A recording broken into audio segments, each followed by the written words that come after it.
Truck ഒന്ന് വലിച്ചിടുക, വെച്ചിട്ട് ബാക്കി എടുക്കുക ചെയ്താൽ മതി. എനിക്കൊന്ന് യൂട്ടേൺ എടുത്തോണ്ടോ. ഓക്കെ ശരി, ഒന്ന് ബാക്കി ഇട്ടാൽ മതി.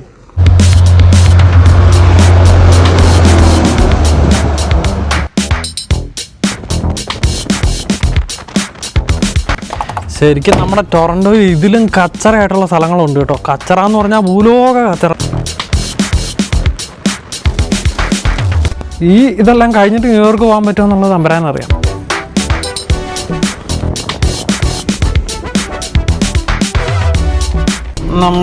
നമ്മുടെ ഡിസ്പാച്ച് വിളിച്ചിട്ട് ന്യൂയോർക്ക് ട്രിപ്പ് കൺഫേം ചെയ്യാനും പറഞ്ഞായിരുന്നു.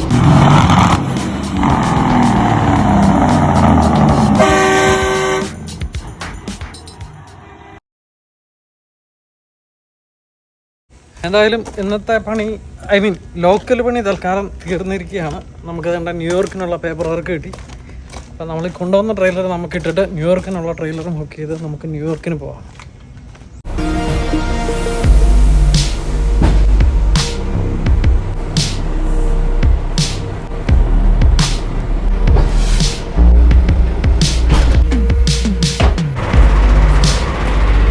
അപ്പോൾ അടുത്ത ട്രെയിലർ ബുക്ക് ചെയ്ത് ഒരുമാതിരി എല്ലാം സെറ്റായി.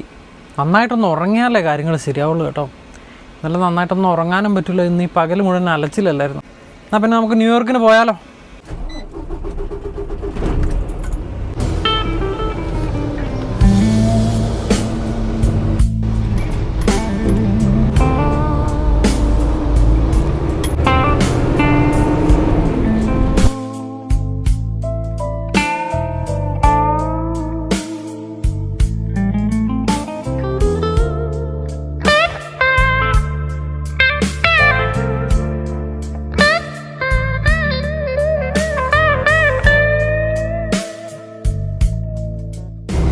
അങ്ങനെ നമ്മൾ വണ്ടി എടുത്ത് വേണ്ട ബേർലിംഗ്ടൺ എന്ന് പറയുന്ന ഒരു സ്ഥലത്ത് എത്തി കേട്ടോ. ഈ ബേർലിംഗ്ടൺ ഓർമ്മയില്ലേ, നല്ല കിടിലം പാലമൊക്കെ ഉള്ളത്. ആ പാലം നമ്മുടെ തൊട്ട് മുമ്പിൽ എത്തിക്കഴിഞ്ഞു. എന്തായാലും കുറച്ച് ദൂരം ആക്സിലേറ്റർ ചവിട്ടി പിടിച്ചൊന്ന് യാത്ര ചെയ്യാൻ പറ്റിയപ്പോൾ തന്നെ ഒരു മനസ്സിന് ആശ്വാസമായിട്ടോ. ഈ ട്രാഫിക്കിൻ്റെ ഇടയിൽ ഈ തിത്തിത്താര വെക്കുന്നതിൽ നല്ലൊരു സ്ട്രെച്ചിലൊന്ന് ചവിട്ടാൻ പറ്റുമ്പോൾ തന്നെ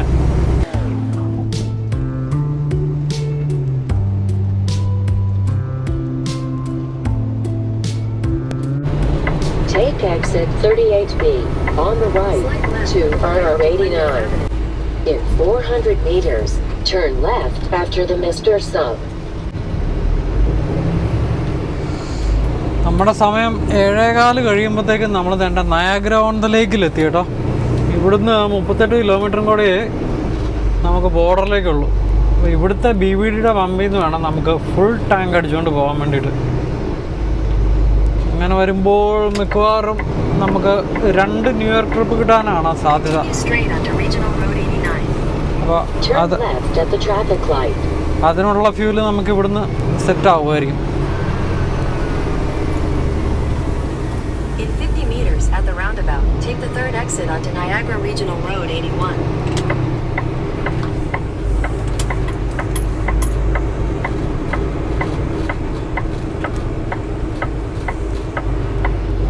Exit the roundabout onto Niagara Regional Road 81, then turn left.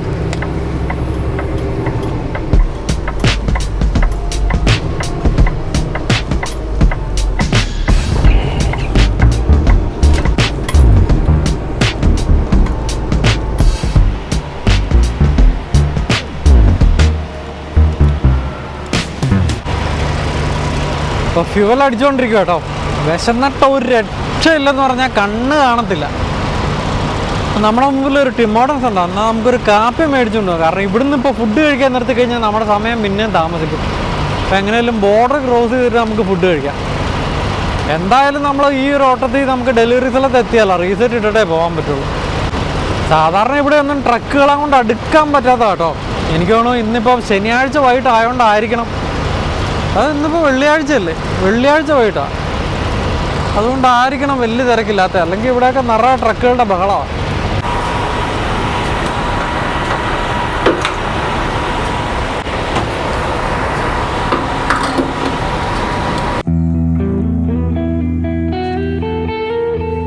അപ്പം നമ്മൾ ടിം ഹോർട്ടൻസിൻ്റെ ഒരു മച്ചാ ലാത്തയും അതോടൊപ്പം തന്നെ ഒരു ചെറിയ പോർഷൻ ഫ്രൈസും മേടിച്ചു. അപ്പോൾ ഇവൻ നമ്മളെ ബോർഡർ കിടക്കാൻ സഹായിക്കും. അത് കഴിഞ്ഞിട്ട് നമുക്ക് വല്ലതും കഴിക്കാം.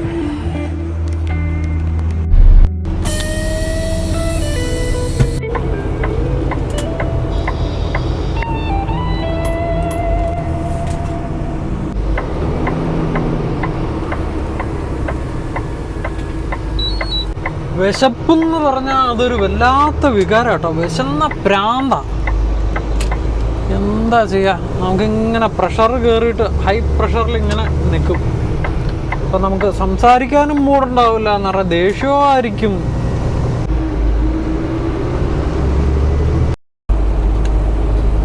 മച്ചാലാത്തെ അതാണ് ഇതിൻ്റെ പേര്. നല്ല പച്ച കളറിൽ കാണാൻ നല്ല രസമൊക്കെ ഉണ്ട് കേട്ടോ. ആദ്യമായിട്ടാണ് ഇത് കഴിക്കുന്നത്. കുഴപ്പമില്ല, ഒരു സട്ടില് രുചി. ചെറിയ ക്രീമിയൊക്കെ ആയിട്ട് ഐസ് കോഫി ആയിട്ടാണ് കിട്ടിയത് കേട്ടോ. ഇതിൻ്റെ ഹോട്ട് ഡ്രിങ്ക് ഉണ്ടോയെന്ന് എനിക്ക് അറിയത്തില്ല, ഹോട്ട് കോഫി ഉണ്ടോയെന്ന് അറിയത്തില്ല.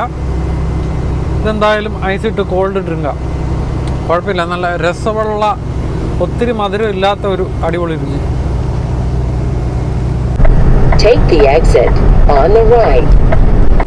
ആ കാപ്പിയും കുടിച്ച് 2 പൊട്ടറ്റോ വെഡ്ജസും കൂടെ കഴിച്ചോടുകൂടി ജീവൻ വീണു കേട്ടോ. ഇത്രയും നേരം ഭ്രാന്തായിരുന്നു, പറയണ്ട. ആകാശത്തിലാണെങ്കിലും ആ മൂടിക്കെട്ടിയ അന്തരീക്ഷമൊക്കെ മാറിയേ. നല്ല കിടിലൻ സൺസെറ്റ് ആണെന്ന് തോന്നുന്നു. നമ്മുടെ കണ്ണാടിക്കൂടെ നോക്കുമ്പോൾ നമ്മുടെ പുറകിൽ നല്ല അടിപൊളി സൺസെറ്റാണ്. വെള്ളിയാഴ്ച വൈകിട്ടായതുകൊണ്ടായിരിക്കണം വലിയ തിരക്കില്ല ബോർഡറിൽ. പെട്ടെന്ന് ബോർഡർ ക്രോസ് ചെയ്ത് പോയാൽ മതിയായിരുന്നു. നമ്മൾ രാവിലെ 9 മണിക്കാണ് നമ്മുടെ ലോഗോ ഓണാക്കി വണ്ടി ഓടിക്കാൻ തുടങ്ങിയത്. ഇപ്പോൾ സമയം 8 മണി കഴിഞ്ഞതുകൊണ്ട് ഒത്തിരി സമയം ഡ്രൈവിംഗ് ടൈം ഉണ്ടെന്ന് തോന്നുന്നില്ല. എന്തായാലും ബോർഡർ കഴിഞ്ഞിട്ട് നമുക്ക് നോക്കാം ഇവിടെ അടുത്ത് എവിടെയെങ്കിലും കിടക്കണോ ഇത് കുറച്ചുകൂടെ ഓടിക്കണോ എന്നുള്ളത്.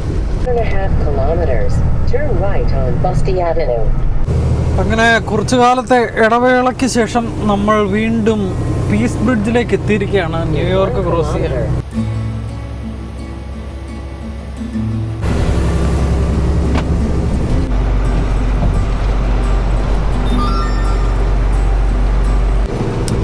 വിചാരിച്ച പോലെ ബൂത്തിൽ എന്തായാലും വലിയ തിരക്കില്ല കേട്ടോ.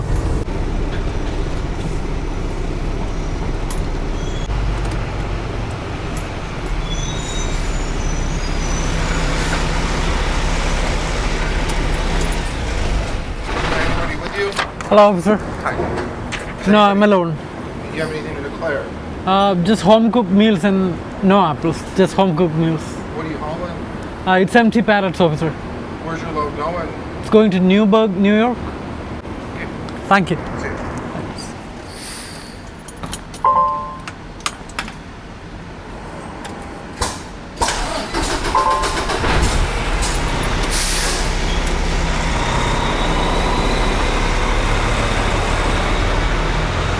നല്ലൊരു മനുഷ്യൻ കേട്ടോ.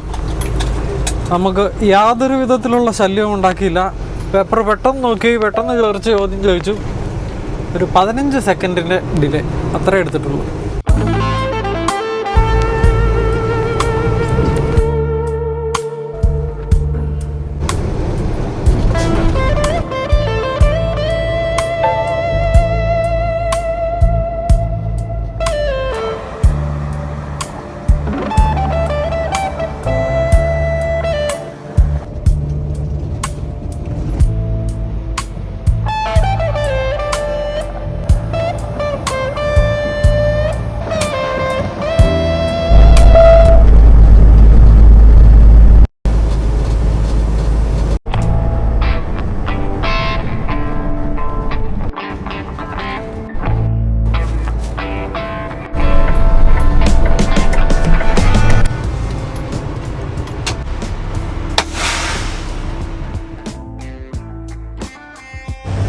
ഹായ്, എല്ലാവർക്കും നമസ്കാരം. നമ്മുടെ പുതിയൊരു വീഡിയോയിലേക്ക് സ്വാഗതം.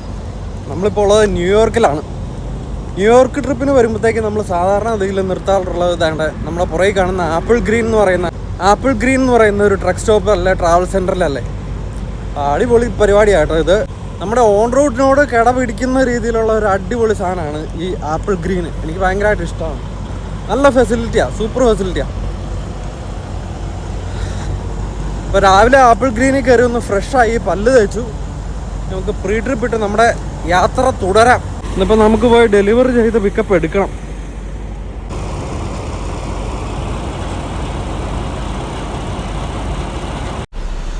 എന്തായാലും ന്യൂയോർക്കിലെ വെതറൊക്കെ ഒന്ന് ബെറ്റർ ആയിട്ടുണ്ട് കേട്ടോ. കഴിഞ്ഞ പ്രാവശ്യം നമ്മൾ വരുമ്പോഴത്തേക്ക് ഒടുക്കത്തെ ചൂടായിരുന്നു, നിങ്ങൾ ഓർക്കുന്നുണ്ടോ?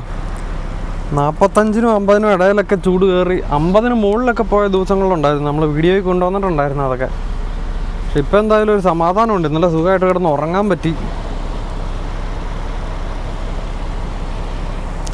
ഇപ്പോൾ രാവിലെ 24 ഡിഗ്രി സെൽഷ്യസ്. നമുക്ക് രാവിലെ ഇച്ചിരി കാപ്പി ഉണ്ടാക്കിക്കൊണ്ട് അങ്ങ് പോയേക്കാം. ഞാൻ ആദ്യം ഇവിടുന്ന് മേടിച്ചാലോ എന്ന് ഓർത്തു. പിന്നെ ഓർത്തു വെറുതെ എന്തിനാ $5 കളയുന്നത്. നമ്മുടെ വണ്ടിക്കകത്ത് എല്ലാവിധ സൗകര്യം ഉണ്ടല്ലോ, നമ്മൾ ഉപയോഗിക്കാഞ്ഞിട്ടല്ലേ.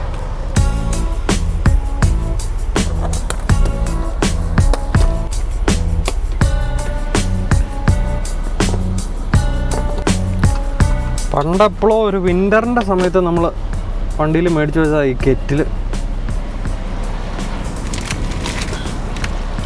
ആ ഒരു സമയത്ത് സ്ഥിരമായിട്ട് നമ്മൾ വിൻ്ററിൽ ഇതുപോലെ സ്റ്റക്കാവുമായിരുന്നു, റോഡ് മുഴുവൻ ക്ലോസ് ആയിട്ട്. അപ്പം നമുക്ക് ചായ ഉണ്ടാക്കാനും കാപ്പി കുടിക്കാനും ഒന്നും വേറെ ഒരു ഫെസിലിറ്റി ഇല്ലാഞ്ഞിട്ട് വാൾമാർട്ടിൽ നിന്ന് മേടിച്ച് വെച്ചതാണ്. അത് പിന്നീട് ഗുണകരമായിട്ടുണ്ട് കേട്ടോ.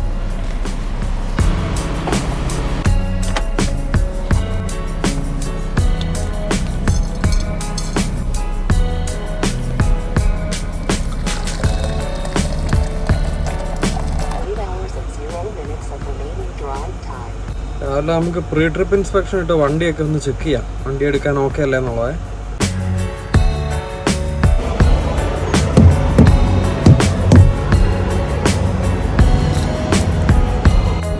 അപ്പോൾ വണ്ടി ചെക്ക് ചെയ്തു, വർക്ക് ഫ്ലോ ഇട്ടു, കാപ്പി ഉണ്ടാക്കി. എന്നാൽ പിന്നെ നമുക്ക് നമ്മുടെ വണ്ടി എടുത്താലോ.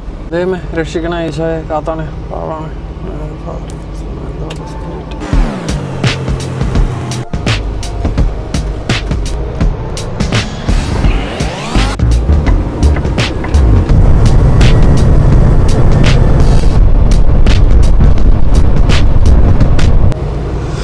അപ്പോൾ നമുക്ക് ചെറിയൊരു അബദ്ധം പറ്റി. സംഭവം പറഞ്ഞതല്ലേ, നമ്മൾ വലിയ കാര്യത്തിൽ കാപ്പിയൊക്കെ ഉണ്ടാക്കിയില്ലേ. അപ്പോൾ ഞാൻ ഓൾറെഡി പറഞ്ഞിട്ടില്ലായിരുന്നോ കുറേ നാളായി നമ്മൾ കാപ്പിയൊക്കെ ഉണ്ടാക്കിയിട്ടെന്ന്. കാര്യം കാപ്പിപ്പൊടിയൊക്കെ ഇങ്ങനെ ചില്ല് ഗ്ലാസ്സിലായിരുന്നുകൊണ്ട് നമ്മൾ കാപ്പിപ്പൊടിയൊക്കെ ഉണ്ട്, എല്ലാം സേഫാന്നുള്ള എല്ലാ സാധനവും ഉണ്ടായിരുന്നു കേട്ടോ. അപ്പം ചൂടുവെള്ളം ഉണ്ടാക്കി കാപ്പിപ്പൊടി ഇട്ട് പഞ്ചസാര ഇടാൻ വേണ്ടിയിട്ട് ഞാൻ സ്വീറ്റ്നറാണല്ലോ ഉപയോഗിക്കുന്നത്. പഞ്ചസാര ഇല്ല നമ്മുടെ കയ്യിൽ. സ്വീറ്റ്നറിൻ്റെ പാക്കറ്റിൻ്റെ അത് ഞാൻ കൈയിട്ട് കഴിഞ്ഞപ്പോഴത്തേക്ക് അതിൻ്റെ അകത്തൊന്നും ഇല്ല. അപ്പം ഇക്കാലയളവിൽ നമ്മുടെ വണ്ടി മാറി മാറി ഉപയോഗിച്ച് ആരെങ്കിലുമൊക്കെ എന്തെങ്കിലും ഒരു ആവശ്യത്തിന് സ്വീറ്റ്നർ ഉപയോഗിച്ച് അത് തീർന്നു കാണും. അപ്പം നമ്മുടെ സ്റ്റോക്കും ഇല്ല. അപ്പോൾ അത് കാരണം രാവിലെ തന്നെ മധുരമില്ലാത്തൊരു കാപ്പി കുടിക്കുന്നതിനോട് എനിക്ക് തീരെ താല്പര്യമില്ല. അപ്പോൾ പിന്നെ നമ്മുടെ ദിവസം നശിച്ചു പോകാനുള്ള ഒരു കാരണം അതിനായാലും. അതുകൊണ്ട് നമുക്ക് മറ്റൊരു ട്രക്ക് സ്റ്റോപ്പിൽ നിർത്തി എന്തായാലും ഒരു കാപ്പി മേടിക്കാം. നമുക്ക് ലൗസിൽ ചെന്നാൽ നമ്മൾ പറഞ്ഞ പോലെ ഫ്രീ കാപ്പി ഉണ്ട്. പക്ഷെ അത് 265 കിലോമീറ്ററിലേ ഉള്ളൂ. എങ്ങനെയൊക്കെ പോയാലും ഒരു 3 മണിക്കൂർ എടുക്കും. രാവിലെ ഒരു കാപ്പി കുടിക്കാതെ എന്ത് ദിവസത്തിൻ്റെ തുറക്കാം അല്ലേ?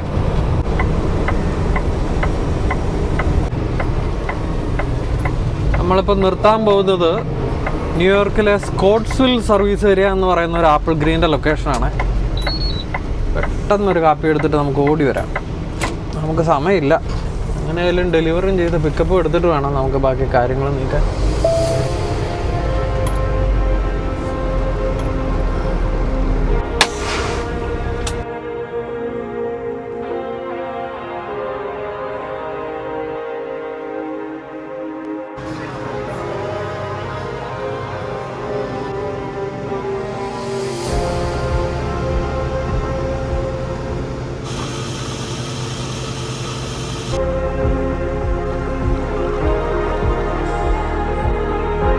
എന്തായാലും കാപ്പി മേടിച്ചല്ലേ, 2 മുട്ടയും കൂടെ കഴിച്ചേക്കാം.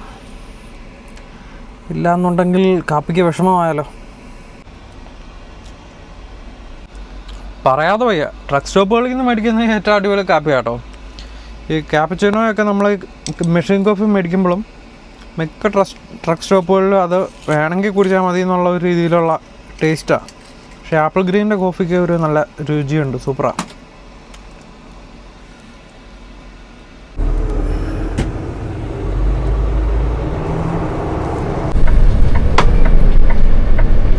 സാധാരണ ഇതിൽ I-90 കണ്ടിന്യൂ ചെയ്ത് പോവാറാണ് പതിവേ. അപ്പം നമ്മളെ ഇപ്രാവശ്യം യാത്ര ഇറങ്ങാൻ നേരത്തെ നമ്മൾ ഗുരുജിത്തോയെ പറഞ്ഞു എൻ്റെ എക്സിറ്റ് 46-ൽ 390 സൗത്ത് എടുത്താൽ കുറച്ചുകൂടെ ബെറ്റർ റൂട്ടാണ്. നമ്മൾ ഇത് എടുത്താൽ മതി, അന്നേരത്തേക്കും ഇത് ഡീടൂർ ചെയ്യുമെന്ന് പറഞ്ഞു. അല്ല, GPS അത് പിക്ക് ചെയ്തോളും. നല്ല റൂട്ടാണെന്നൊക്കെ പറഞ്ഞതിൻ്റെ പുറത്ത് ഞാനൊന്ന് എക്സിറ്റ് 46 എടുത്താ 390. തമ്പരാനറിയാം. Take the ramp ahead, then keep left. Be in the left lane. In 800 meters, keep right to Route 253. അങ്ങനെ നമ്മൾ 390 സൗത്തിലേക്ക് കയറിയിരിക്കുകയാണ്. നമുക്ക് എന്തായാലും കുറച്ച് ദൂരം ഒന്ന് പോയി നോക്കാം. കാരണം നമ്മളെപ്പോൾ വന്നാലും 90 പിടിച്ചിട്ടല്ലേ നമ്മൾ പോകാറ്. അപ്പോൾ അവിടുത്തെ കാഴ്ചകൾ നമ്മൾ 3-4 പ്രാവശ്യം കൊണ്ടുവരികയും ചെയ്താൽ. അപ്പം ഇതങ്ങ് കിട്ടുവാണെന്നുണ്ടെങ്കിൽ നമുക്കൊരു വെറൈറ്റി റൂട്ടായിരിക്കും. ശരിയല്ലേ? അതാണ് മെയിൻലി ഞാൻ എടുക്കാൻ കാരണം കേട്ടോ. അല്ലെങ്കിൽ മറ്റേ റൂട്ട് നമുക്ക് ഇഷ്ടപ്പെട്ട റൂട്ടായിരുന്നു, കുഴപ്പമില്ലായിരുന്നു. നമ്മളെ സംബന്ധിച്ച് നമുക്ക് വ്യത്യസ്തമായ കാഴ്ചകൾ കൊണ്ടുവരാൻ പറ്റുവാണെങ്കിൽ അതല്ലേ ഏറ്റവും നല്ലത്. നമ്മൾ പോകുന്നത് മിൽക്ക് ടാങ്കർ ആണെന്ന് തോന്നുന്നില്ല, പക്ഷേ എന്തോ ഫുഡ് ഗ്രേഡ് റിലേറ്റഡ് സാധനങ്ങൾ കൊണ്ടുപോകുന്ന ടാങ്കറാണെന്ന് തോന്നുന്നു കേട്ടോ. അല്ലെങ്കിൽ അതിന് ഇത്രയും തിളക്കം ഉണ്ടാവില്ല. നമുക്ക് ജസ്റ്റ് ഒന്ന് കയറി പോവാം. അപ്പം നിങ്ങൾക്ക് കുറച്ചുകൂടെ വ്യക്തമായിട്ടുള്ള ഒരു കാഴ്ച കിട്ടുമല്ലോ. സൈഡിൽ എന്തെങ്കിലും എഴുതിയിട്ടുണ്ടോ എന്ന് നോക്കാം. ഉണ്ടോ, ഫുഡ് ലോജിസ്റ്റിക്സ് എന്ന് എഴുതിയേക്കുന്നത്. അപ്പോൾ ഫുഡ് റിലേറ്റഡ് എന്തോ സാധനമാണ്, പക്ഷെ മിൽക്കാണെന്ന് എനിക്ക് തോന്നുന്നു. ചിലപ്പോൾ മിൽക്കും ആയിരിക്കാം കേട്ടോ. കാരണം നമ്മുടെ റീസെൻറ്റ് വീഡിയോസിലൊക്കെ നമ്മൾ വ്യത്യസ്തമായിട്ടുള്ള ട്രെയിലേഴ്സ് കാണുമ്പോഴത്തേക്ക് അത് എന്ത് ഹോൾ ചെയ്യാൻ വേണ്ടിയിട്ട് ഉപയോഗിക്കുന്ന ട്രെയിലേഴ്സ് ആണെന്നുള്ളതൊക്കെ ഒന്ന് പറയുവാണെങ്കിൽ അടിപൊളിയായിരിക്കും എന്ന് പലരുടെ സജഷൻ ഉണ്ടായിരുന്നേ. ഇത് നല്ല മഴക്കോളാണെന്ന് തോന്നുന്നു കേട്ടോ. അതുകൊണ്ട് നമ്മളെ മുമ്പോട്ട് നോക്കിക്കേ, അങ്ങ് ആകാശം മൂടിക്കെട്ടി നല്ല കറുത്ത മേഘങ്ങൾ കൊണ്ട് നിറഞ്ഞേക്കുക. മഴ ഉണ്ടാ അടിപൊളിയായേനെ. എനിക്ക് മഴ ഭയങ്കര ഇഷ്ടമാണ്. എനിക്കറിയില്ല, നല്ല കിടിലൻ വിഷ്വൽസൊക്കെ നമുക്ക് ചിലപ്പോൾ കിട്ടും മഴയൊന്ന് ഒതുങ്ങിക്കഴിഞ്ഞു. മഴയായിരുന്നു അടിപൊളിയായേനെ.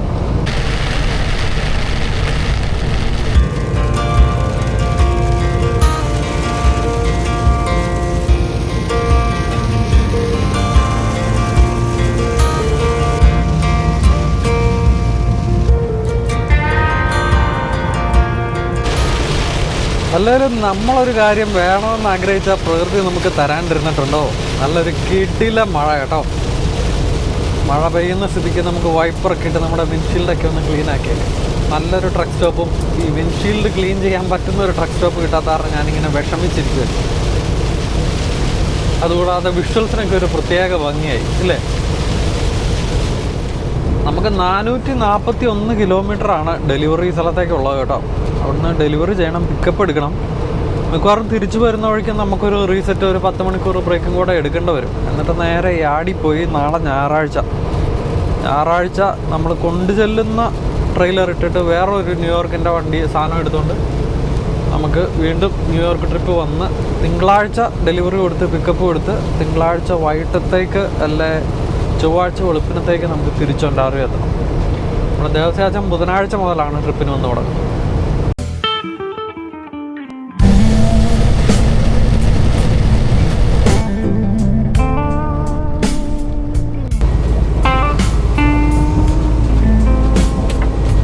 നല്ല കിടില റോഡാണ് കേട്ടോ. നമ്മൾ സാധാരണ 90 കൂടെ വരുമ്പോൾ ഉള്ള അത്രയും കയറ്റങ്ങളും ഇറക്കങ്ങളും പിന്നെ സ്പീഡ് ലിമിറ്റിൻ്റെ വേരിയേഷൻസൊക്കെ അപ്പുറമുണ്ട്. ഇവിടെ ആകുമ്പോൾ അങ്ങനത്തെ പ്രശ്നങ്ങളൊന്നുമില്ല. നമ്മളിപ്പോൾ I-86 കൂടെ പോയിക്കൊണ്ടിരിക്കുന്നത്.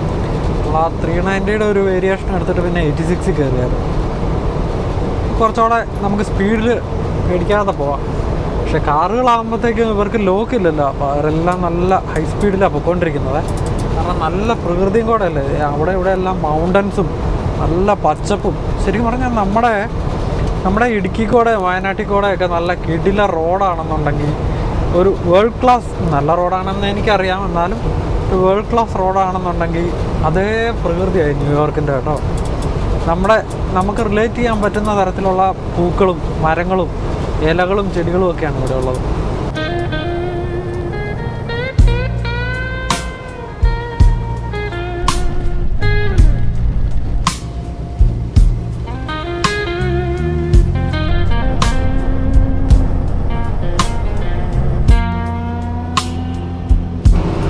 അങ്ങനെ പോണ വഴിക്ക് താണ്ട ഒരു ലൗസ് എത്തി കേട്ടോ. ഈ ലൗസ് കഴിഞ്ഞാൽ പിന്നെ നമുക്ക് വേറെ ലൗസ് ഇല്ല. Turn left at the traffic light. അതുകൊണ്ട് നമുക്ക് ഇവിടെ നിർത്തി വാഷ്റൂമൊക്കെ ഉപയോഗിച്ച് നമ്മുടെ ഒരു കാപ്പിയും കൂടെ എടുത്തുകൊണ്ട് അങ്ങ് പോയേക്കാം. ഇല്ലാന്നുണ്ടെങ്കിൽ പിന്നീട് നമ്മൾ ആ ഒരു ഡിസിഷൻ റിഗ്രറ്റ് ചെയ്യേണ്ടി വരും. Arriving at Love's Travel Stop.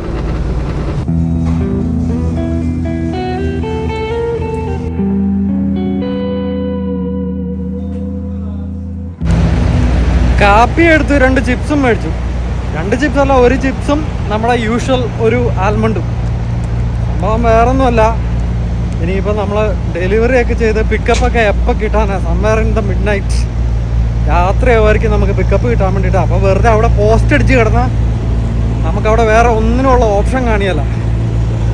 അപ്പോൾ അതുകൊണ്ട് ഒന്ന് കരുതിക്കൂട്ടി എന്തായാലും ഒന്ന് കൈ പിടിക്കാൻ വേണ്ടിയിട്ട്. തന്നെയല്ല, ഒറ്റയ്ക്കുള്ളതുകൊണ്ട് നമ്മുടെ സമയം കൂടെ തീർന്നു പോയാൽ അവിടെ ഇട്ട് റീസെറ്റും എടുക്കണ്ടേ. എന്തായാലും പോവാം. എന്നതാണോ ഇവിടെ സംഭവിക്കുന്നത്? കാർ റാലിയോ? നമുക്ക് എടുത്തുകൊണ്ട് പോകാൻ പറ്റാത്ത രീതിയിൽ ഇവരിങ്ങനെ ബ്ലോക്ക് ചെയ്തിട്ട് കഴിഞ്ഞാൽ എന്തായാലും ഇവിടുത്തെ ആൾക്കാരുടെ ഒരു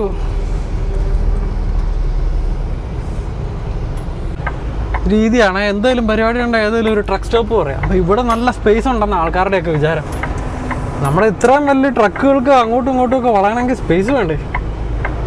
അതുപോലെ ഈ ക്യാമ്പിങ്ങിന് പോകുന്നവരുടെയൊക്കെ വെബ്സൈറ്റ്, പണ്ട് നമ്മൾ RV എടുത്ത് പോയപ്പോഴത്തേക്കും അതിനെക്കുറിച്ച് കൂടുതൽ പഠിക്കാൻ വേണ്ടിയിട്ട് ഞാൻ ഇങ്ങനെ വെബ്സൈറ്റുകളിൽ ട്രാക്ക് ചെയ്തപ്പോഴത്തേക്കും ഇതിൻ്റെ അകത്ത് ക്യാമ്പേഴ്സിനുള്ള ഹാക്കായിട്ട് പറയുന്നതാണ്, നിങ്ങൾക്ക് ഫ്രീ പാർക്കിംഗ് വേണമെന്നുണ്ടെങ്കിൽ, ഇല്ല ഫ്രീ ക്യാമ്പ് സൈറ്റിൽ കാശ് കൊടുത്ത് പോകാൻ താല്പര്യമില്ലെന്നുണ്ടെങ്കിൽ നിങ്ങൾ ട്രക്ക് സ്റ്റോപ്പുകളിൽ പോയി നേരത്തെ ഒരു പാർക്കിംഗ് എടുത്ത് കിടന്നാൽ മതി എന്നൊരു ഹാക്ക് അതിൻ്റെ അകത്ത് പറയുന്നുണ്ട്. അതിൻ്റെ അകത്ത് ഞാൻ നോക്കിയപ്പോഴാണ്. പിന്നെ നമ്മൾ നോക്കുമ്പോഴത്തേക്കും നല്ല ടഫായിട്ടുള്ള സ്ഥലങ്ങളിലൊക്കെ ഉണ്ടല്ലോ, നമ്മൾ പോകുമ്പോഴത്തേക്കും അവിടെ ഇഷ്ടംപോലെ RVകളും പരിപാടികളൊക്കെ ആയിട്ട് ആൾക്കാർ അവിടെ ക്യാമ്പിങ് ചെയ്യുന്നുണ്ടായിരിക്കും. നമുക്ക് ആകെ കൂടി ചുരുക്കം ചില സ്പോട്ടുകളെ ട്രക്ക് പാർക്ക് ചെയ്യാൻ വേണ്ടിയിട്ടുള്ളൂ. ആ സ്പേസിലൊക്കെ കൊണ്ട് RV ഇട്ടേക്കുമായിരിക്കും. അല്ല ചെറിയ കാറും. ശരിക്കും പറഞ്ഞാൽ അതൊക്കെ കാറ് പാർക്ക് ചെയ്യാൻ പറ്റുന്ന സ്പോട്ടുകളിൽ സുഖമായിട്ട് പാർക്ക് ചെയ്ത് അവർക്ക് ചെയ്യാവുന്നുള്ളൂ. പക്ഷെ അവരുടെ വിചാരം നമ്മൾ സാധാരണ ഓടിക്കുന്ന കാറിനേക്കാളും ഒരു ഇച്ചിരി വലുപ്പമുള്ള വണ്ടി ആയതുകൊണ്ട് ഇതിന് വലിയ ട്രക്കിൻ്റെ സ്പേസ് വേണമെന്നാണ്. നമ്മളെ ട്രക്കേഴ്സിനെ സംബന്ധിച്ചിടത്തോളം ഏറ്റവും ഭ്രാന്ത് പിടിക്കുന്ന ഒരു പരിപാടിയാണ്. പക്ഷെ ശരിക്കും പറഞ്ഞാൽ അത് ഈ ഗ്യാസ് സ്റ്റേഷനിൽ നമ്മൾ കാർ പാർക്കിങ്ങിൽ കൊണ്ട് ഒരു 2 കാർ പാർക്കിങ്ങിൻ്റെ സ്പേസ് എടുത്ത് പാർക്ക് ചെയ്താലും അത് സ്മൂത്തായിട്ട് പോകുന്നതേ ഉള്ളൂ. കാരണം അവിടെ ഇതിന് മാത്രം തിരക്കില്ലല്ലോ. ട്രക്കേഴ്സിന് ഇത്രയും വലിയ വണ്ടി എവിടെയെങ്കിലും കൊണ്ട് ഒതുക്കിയല്ലേ പറ്റുള്ളൂ. അപ്പോൾ അതൊക്കെ നമ്മൾ ഇതുപോലെ പാർക്കിങ്ങിന് ട്രക്കിംഗ് സ്പോട്ട് ഉപയോഗിക്കുന്ന ചെറിയ ചെറിയ വണ്ടിക്കാരെങ്കിലും കൊണ്ട് കൺസിഡർ ചെയ്താൽ നല്ല കാര്യമായിരുന്നു കേട്ടോ. ഇനി അത് നമ്മുടെ ഭാഗത്തു നിന്ന് അത് നല്ല കാര്യമായിരുന്നു എന്നുള്ള വർത്തമാനത്തിന് പുറമെ നിങ്ങളുടെ വണ്ടിയുടെ കൂടുതൽ സേഫ്റ്റിക്ക് വേണ്ടിയിട്ടും ഞാനത് സജസ്റ്റ് ചെയ്യും. കാരണം എന്ന് വെച്ചാൽ ഇപ്പം നമ്മളെപ്പോലെ മുന്നും പിന്നും ആലോചിച്ച് കാര്യങ്ങൾ നീക്കുന്ന ആൾക്കാരായിരിക്കുമല്ല ഒരുമാതിരിപ്പെട്ട എല്ലാവരും. നിങ്ങൾക്കറിയാമല്ലോ, ഇവിടെയുള്ള ആൾക്കാരൊക്കെ ഒറ്റബുദ്ധിക്കാരാണ്. അപ്പോൾ ഒരു പരിധി വരെ, കാരണം അവർക്ക് ഇത് മറ്റേതല്ല മറിച്ചല്ല എന്നൊന്ന് മനസ്സിൽ തോന്നിക്കഴിഞ്ഞാൽ ഇപ്പം നിങ്ങളുടെ വണ്ടി ഇവിടെ പാർക്ക് ചെയ്തിട്ടിരിക്കുമ്പോഴത്തേക്കും പുറമെ സ്പ്രേ പെയിൻറ്റും കൊണ്ടോ മറ്റെന്തെങ്കിലും കൊണ്ടോ ഒരു അലമ്പുണ്ടാക്കി വെച്ച് കഴിഞ്ഞാൽ തീർന്നില്ലേ. നമ്മുടെ സാധനത്തിന് ഡാമേജ്, വാൻഡലിസം അതെല്ലാം സംഭവിക്കാവുന്നതേ ഉള്ളൂ. കാരണം റോട്ടിൽ ഈ പലവിധ കാര്യങ്ങളുമായിട്ട് പണിയെടുത്ത് തിരിച്ചു വന്നു കഴിയുമ്പോഴത്തേക്കും ഈ സ്ട്രെസ്സും കൊണ്ട് എന്തൊക്കെയാണ് അവർ ചെയ്തു കൂട്ടണമെന്ന് തമ്പുരാനെ അറിയാവുള്ളൂ. അപ്പം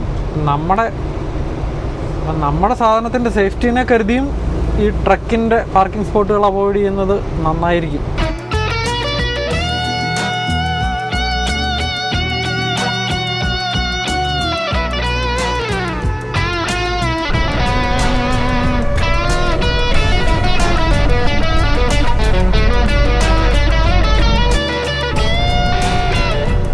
കഴിഞ്ഞ ദിവസം നമ്മുടെ ന്യൂ മെക്സിക്കോ വീഡിയോക്കകത്ത് നമ്മൾ ചില ഇൻട്രസ്റ്റിംഗ് ഫാക്ട്സ് പറഞ്ഞില്ലായിരുന്നു. അതായത് നമ്മുടെ കാനഡയിലെ കാനഡയിലെ ആണെങ്കിലും അമേരിക്കയിലെ ആണെങ്കിലും ഒരുമാതിരിപ്പെട്ട മേജർ സ്റ്റേറ്റുകളുടെ എല്ലാം ക്യാപിറ്റൽ നമ്മൾ ചിന്തിക്കുന്നത് പോലെ അവിടുത്തെ മേജർ സിറ്റികളായിരിക്കുമല്ലോ. അതുപോലെ തന്നെ ന്യൂയോർക്കിൻ്റെ കേസിലും ന്യൂയോർക്കിലെ ഏറ്റവും വലിയ ടൗൺ എന്ന് പറയുമ്പോൾ സ്വാഭാവികമായിട്ടും ലോകപ്രശസ്തമായ ന്യൂയോർക്ക് സിറ്റി അല്ലേ. നമ്മളൊന്ന് ആലോചിച്ചത്, ന്യൂയോർക്ക് സിറ്റി അതറിയാൻ പാടില്ലാത്ത ആരാ ഉള്ളത്? ശരിക്കും പറഞ്ഞാൽ പല കേസുകളിലും ന്യൂയോർക്ക് എന്ന് പറയുമ്പോൾ എല്ലാവരുടെ മനസ്സിലേക്ക് ഓടി വരുന്നതും ന്യൂയോർക്ക് സിറ്റിയാണ്. അല്ലാതെ ന്യൂയോർക്ക് എന്ന് പറയുന്ന ഒരു സ്റ്റേറ്റ് ഉണ്ട്, അല്ല ഒരു സ്റ്റേറ്റിൻ്റെ പേരാണ് ന്യൂയോർക്ക് എന്നുള്ള കാര്യം പലർക്കും ഓർമ്മ പോലും ഇല്ല, അല്ല അതൊന്നും അറിയാത്ത ആൾക്കാർ വരെ ഉണ്ട്. ഞാനിങ്ങനെ ഓരോരോ കാര്യങ്ങളിങ്ങനെ ആലോചിച്ചുകൊണ്ടിരുന്നപ്പോഴാണ് ഈ ന്യൂയോർക്ക് സ്റ്റേറ്റിൻ്റെ ക്യാപിറ്റൽ എന്ന് പറയുന്ന ആൽബനി എന്ന് പറയുന്ന ഒരു സ്ഥലമാണ്. അത് ശരിക്കും ന്യൂയോർക്ക് സിറ്റി പോലും അല്ല. ഒന്ന് ആലോചിച്ച് നോക്കിക്കോ, ന്യൂയോർക്ക് സ്റ്റേറ്റിൻ്റെ ക്യാപിറ്റൽ ആൽബനി. ആൽബനി എന്നുള്ള പേര് തന്നെ ഞാനിപ്പോഴാണ് കേൾക്കുന്നത്, ഞാനിതിനു മുമ്പ് കേട്ടിട്ടേ ഇല്ല. അതുകൂടാതെ അമേരിക്കയിലുണ്ടല്ലോ നമ്മുടെ Los Angeles, San Francisco, Miami, Las Vegas എന്നൊക്കെ പറയുന്ന ഒത്തിരി സിറ്റികളുണ്ടെന്നുണ്ടെങ്കിലും ഈ ന്യൂയോർക്ക് സിറ്റിയാണ് ആ ഫാഷൻ്റെയും ആർട്ടിൻ്റെയും കൾച്ചറിൻ്റെയും ഒക്കെ ക്യാപിറ്റലായിട്ട് പറയപ്പെടുന്നത്. അതായത് ഇഷ്ടംപോലെ ഇപ്പോൾ ഹോളിവുഡൊക്കെ ഉണ്ടെന്നുണ്ടെങ്കിലും ഈ സിനിമാക്കാരുടെ ഒരു മേജർ കേന്ദ്രമായിട്ടല്ലേ ഫിലിം മേക്കിങ്ങിൽ അസ്പയറിങ് ആയിട്ടുള്ള ആൾക്കാരെല്ലാം ന്യൂയോർക്കിലേക്ക് പോകുന്നതായിട്ട് ഇങ്ങനെ ഒത്തിരി കേൾക്കാവേ. അപ്പോൾ ഈവൻ ഫാഷൻ്റെ കാര്യത്തിലാണേലും അല്ലെ ഫിലിം മേക്കിങ്ങിലോ അങ്ങനെ എന്ത് കാര്യത്തിലും സക്സസ്ഫുൾ ആവണം എന്നുള്ള ആൾക്കാർ അമേരിക്കയുടെ പല ഭാഗങ്ങളിലും ന്യൂയോർക്കിലേക്ക് പോകുന്നതായിട്ടാണ് പറയപ്പെടുന്നത്. കാരണം New York is the land of opportunities എന്നാണ് പറയപ്പെടുന്നത്. അത്രയ്ക്ക് വലിയ സിറ്റിയും ഓപ്പർച്യൂണിറ്റീസിൻ്റെ ബഹളവും കാര്യങ്ങളൊക്കെ ആയിട്ട്. മറ്റൊരു ഇൻട്രസ്റ്റിംഗ് ഫാക്റ്റ് എന്നാണെന്നറിയാമോ, ശരിക്കും നമ്മുടെ ന്യൂയോർക്ക് ഇരിക്കുന്ന പ്രദേശത്തെ 1600കളിലാണ് യൂറോപ്യൻസ് ആദ്യമായിട്ട് വന്നത്. അപ്പോൾ ആ വന്ന സമയത്ത് ഡച്ചുകാരുടെ കോളനി ആയിരുന്നു ഈ ന്യൂയോർക്ക് ഉൾപ്പെടുന്ന ഒരു ഏരിയ എല്ലാം. ആ സമയത്ത് ഈ ശരിക്കും ന്യൂയോർക്കിൻ്റെ പേര് ന്യൂ ആംസ്റ്റർഡാം എന്നായിരുന്നു. അപ്പോൾ ആ ഒരു യൂറോപ്യൻ നെയിം എന്നുള്ള രീതി ആദ്യം ഈ ഒരു പ്രദേശത്തിൻ്റെ പേര് ന്യൂ ആംസ്റ്റർഡാം എന്നായിരുന്നു. പിന്നീടാണ് ഇപ്പം നമ്മുടെ നാട്ടിലാണെങ്കിലും പോർച്ചുഗീസുകാരാണല്ലോ ആദ്യമായിട്ട് വന്ന് കോളനൈസ് ചെയ്തതും പിന്നീട് പലരും അറൈവ് ചെയ്ത കൂട്ടത്തിൽ ബ്രിട്ടീഷുകാർ വരികയും ബ്രിട്ടീഷുകാർ അതിനെ കീഴടക്കി പിന്നെ ബ്രിട്ടീഷുകാരുടെ കോളനി ആക്കിയതൊക്കെ. സിമിലർലി ഡച്ചുകാർ ഇവിടുത്തെ കാര്യമൊക്കെ സെറ്റ് ചെയ്ത് ന്യൂ ആംസ്റ്റർഡാം എന്നുള്ള പേര് അടിപൊളിയായിട്ട് ഭരിച്ചുകൊണ്ടിരുന്ന സമയത്താണ് ബ്രിട്ടീഷുകാർ വരികയും അവർ സ്വാഭാവികമായിട്ട് ഡച്ചുകാരെ അടിച്ച് ആ ഏരിയയൊക്കെ ബ്രിട്ടീഷ് പേരിട്ട കൂട്ടത്തിൽ ന്യൂയോർക്ക്, യോർക്ക് എന്ന് പറയുന്നത് ഇംഗ്ലണ്ടിലെ ഒരു ടൗണിൻ്റെ പേരാണല്ലോ, ന്യൂയോർക്ക് എന്നുള്ള പേരിടുകയും ചെയ്തു. എന്തൊക്കെയാ അല്ലേ. ന്യൂയോർക്കിനെ കുറിച്ച് കൂടുതലായിട്ട് ഇങ്ങനെ സെർച്ച് ചെയ്തുകൊണ്ടിരുന്നപ്പോഴാണ് മനസ്സിലായത് നമ്മുടെ അമേരിക്കയുടെ ഫസ്റ്റ് ക്യാപിറ്റൽ ന്യൂയോർക്ക് സിറ്റി ആയിരുന്നു. അല്ലാതെ നമ്മളിപ്പോഴത്തെ പോലെ ചിന്തിക്കുന്ന പോലെ വാഷിങ്ടൺ DC അല്ല കേട്ടോ. അതായത് അമേരിക്കയുടെ പ്രസിഡൻ്റായിരുന്ന ജോർജ് വാഷിങ്ടൺ, പുള്ളിയുടെ സ്ഥാനം പ്രസിഡൻ്റായിട്ടുള്ള സ്ഥാനാരോഹണം നടത്തിയത് ന്യൂയോർക്കിലാണ്. അതൊക്കെ എനിക്ക് പുതിയ അറിവായിരുന്നു കേട്ടോ. നമ്മളെപ്പോലെ കുറച്ച് പേർക്കെങ്കിലും അതൊരു പുതിയ അറിവാണല്ലോ. സമയം ഉച്ചയ്ക്ക് 1:36 കേട്ടോ. നമ്മൾ നമ്മുടെ ഡെലിവറി ലൊക്കേഷനിൽ എത്തിയിട്ടുണ്ട്, ന്യൂബർഗ്, ന്യൂയോർക്ക്.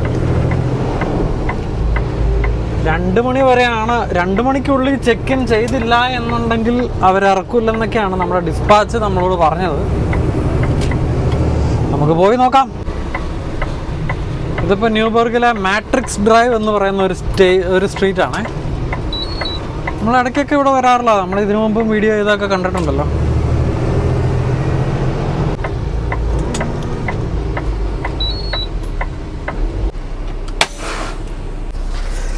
ഇവിടെ ചെക്ക് ഇൻ ചെയ്യണമെങ്കിൽ നമുക്ക് ഫ്ലൂറസെൻറ്റ് ജാക്കറ്റൊക്കെ വേണം. നമുക്ക് ഓടിപ്പോയി ചെക്ക് ഇൻ ചെയ്തിട്ട് വരാം.